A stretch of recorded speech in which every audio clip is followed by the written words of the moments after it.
Hello everyone and welcome back to my channel. It's been a while and it's very good to be back. I hope that you're all staying safe. I am also happy to see all the engagement I've seen so far with the videos that I previously uploaded. So over the next few weeks, what I'm going to be focusing the weekly videos on is the Korean Government Scholarship Program application for undergraduate degrees. That is going to open, I think, second week or third week in September. And I just want to create that platform to really give as many tips as possible to be able to help you in the application process.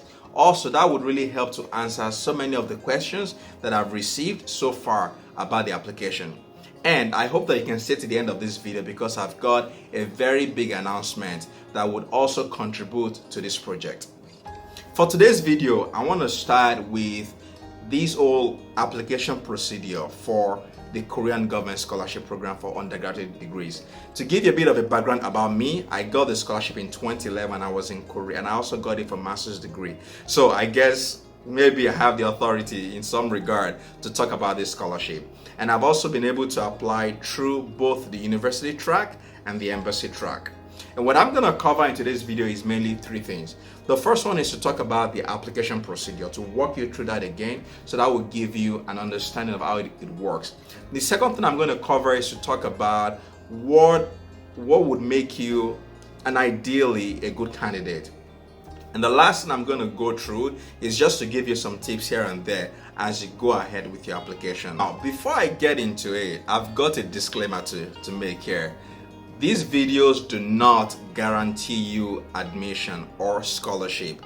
What I'm hoping to do is, based on my own experiences and those that I've shared with other people, that I offer you the tips and hacks here and there. So please, do not take these videos as a guarantee that do not take the advice from these videos as a guarantee that you would obtain that scholarship. Okay, that being said, let's get right into it. Now, the first point, the application procedure. If you've taken the time to go through the application package for previous years, you would know that there are two ways to apply for Korean Government Scholarship. You can choose to apply through the university track or the embassy track. And let me break that down real quick. Now, if you're applying through the embassy track, what it means is you'll be submitting your application to the embassy in your country. Or the alternative is, in some countries like Nigeria, you apply through the Korean Cultural Center. So the embassy is not in charge of the application review at all. They've delegated that responsibility to the Korean Cultural Center. So I leave it to you to do your research to find out, are you going to submit your application to the embassy or to the Korean Cultural Center? Now, back to the point that once you submit your application to either the embassy or the Korean Cultural Center, what happens then is they're going to review your application, do interviews, and afterwards they will nominate you to the scholarship committee at NIED. NIED stands for National Institute for International Education, and it's directly under the Ministry of Education. They are in charge of the Korean Government Scholarship Program. And they would be the ones to eventually decide who is going to receive the scholarship and who is not going to. And what happens afterwards is, at the time of releasing the scholarship information, there is a quota for each country. There's also a quota for, in the embassy track and the university track. If you are fortunate to be selected at the scholarship committee, when you're applying, you get to write 3 universities as the options of where you want to attend in Korea.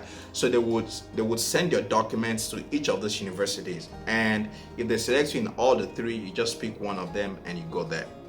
Now let's go to the university track. Now, instead of sending your document to the Korean embassy or the Korean Cultural Center, what happens is that you send your application directly to the university you want to apply to. And it's important to make a point here that in the case of Korean embassy, you get to choose 3 universities that you eventually want to apply to.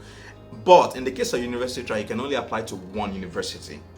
Now, once you've submitted the application to the university, what happens then is they review your application, and if they see that you're competitive, some of them even conduct interviews. Then they would nominate you again to the scholarship committee at NIED. And once you've been approved there, you automatically get the scholarship right away. The question this brings then is, which track should you choose? That's one of the questions that I received a lot. I leave that up to you to decide the track you want to choose. But I would say that do your research to realize that which track would favor you the most. And I'm not here bashing any government, but I've met several scholars that say that if you choose to apply through the embassy track, the review process is not as transparent as the university track. But regardless of what people have said, in my own opinion, I think that maybe given the country or the context or how competitive you are, the university track might be more transparent than the embassy track. Just a big maybe there. But the downside to that is it's extremely more competitive. And here is the reason. When you're applying through a university, what happens is, for example, if I'm applying from Nigeria, there is a possibility that there are 10 Nigerians applying to that university.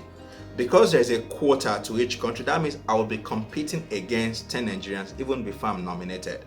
And when I get to the scholarship committee stage as well, maybe there are already another 10 Nigerians that applied across different universities in Korea they've been nominated to the scholarship committee. So that means I would also have to compete again against 10 other candidates to eventually decide if I'm going to be awarded the scholarship or not. But in the case of embassy track, once you've been accepted by the embassy and you've been nominated, there is a high possibility that you would eventually get the scholarship, unless the embassy or the cultural center nominated more than the quota that has been assigned to the country. But what I've heard is, if you've been nominated by the embassy or by the cultural center, there's a high possibility that you would eventually be awarded the scholarship. So I leave it up to you to decide which track you want to choose to apply through. The second point I'm going to make here is, what makes you a good candidate? The first thing I'm going to say here is, look, there is no typical Korean government scholarships recipient. Because at the end of the day, it's about your unique story, your unique self that you bring to the table that eventually decides who is the ideal candidate. So I don't think there's anything called the ideal or the typical candidate. But based on my own experience and having the experience of also interacting with different scholars, I think 3 factors are very basic that you have to make sure that you have them to make you at least competitive to some extent. The first one obviously is good grades, and considering that this is an academic environment, it's understandable. And in the society we live in today, for better or for worse, one of the things that is considered as a measurement of academic excellence is having good grades. So you just have to have your grades on point, and the higher your grade is, the better the chances you will have with obtaining this scholarship.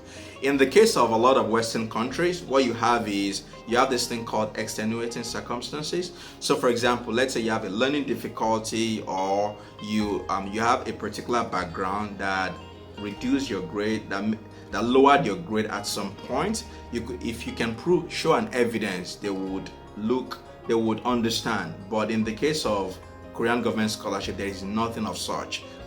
The grade you give, that's how they're going to evaluate you. The second point is showing that genuine interest to study in Korea, and I cannot overemphasize this point. And it seems quite obvious to me.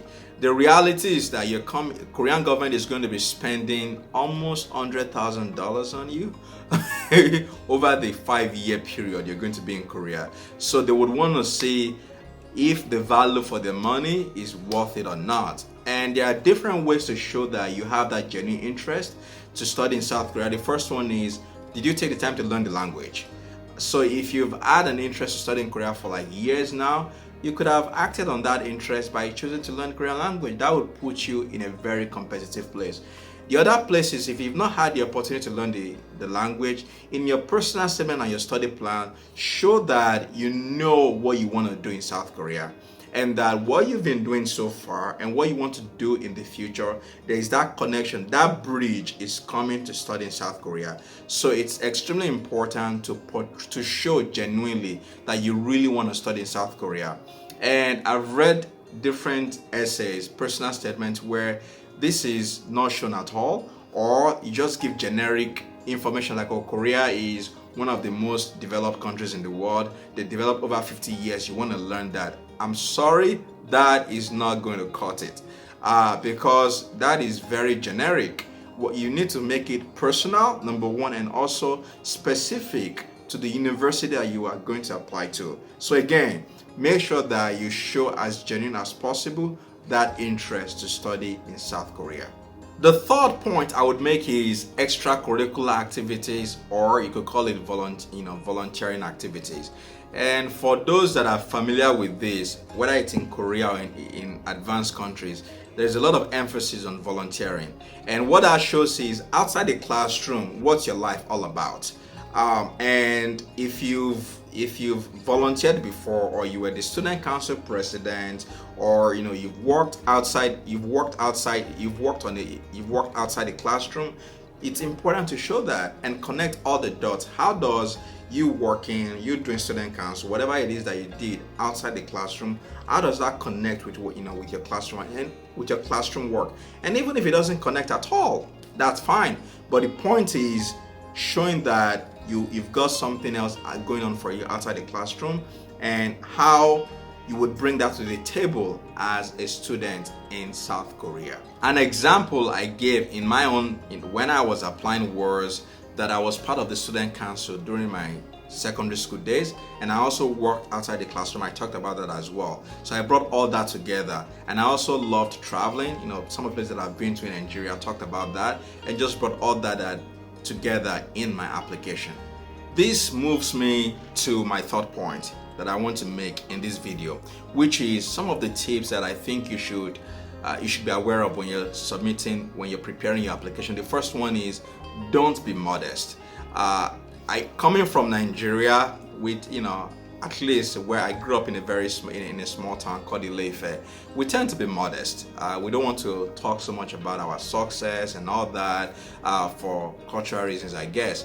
But in your application, it's not a time for you at all to be modest. You've got to go out there. You're asking the Korean government to invest almost $100,000 in you. You've got to show them why you are the one that they should invest that money on. And if you've done anything in the past that would lend credibility to your case, then you've got to talk about it. Then the second thing I would talk about is look at the procedure. Pay a very close attention to the procedure to submit your application. For example, I know of some countries that you need to put an apostille on your certificate. And what an apostille means is just to show the authenticity of the certificate you are submitting to for the application. So it's all boiled down to you to go ahead and do your research and find out how do you get an apostille in your country to make sure that you get it way ahead before the deadline and you can submit it accordingly. Now, with all that being said, the big announcement. Are you ready for it? The big announcement is that on September 5 at 4 p.m., I am going to host a live YouTube session. And what that is going to be all about is, as I said at the beginning of this video, I've received so many questions that, to be honest, I cannot answer everybody. So I'm going to have a panel. I've reached out to alumni of KGSP, and about 5 of us, we're going to come online and we're going to have that live session where we'll be able to answer a lot of these questions. And also, if you have more questions you want to ask, please come online and let's go through that session together. And my hope is that that session would really give you more understanding of how to prepare your application. Last year, the application opened on September 8th, if I remember correctly. So that's why I'm choosing that we do this a bit earlier, which is September 5, so that before the application opens, you have a good idea of how to get your things ready.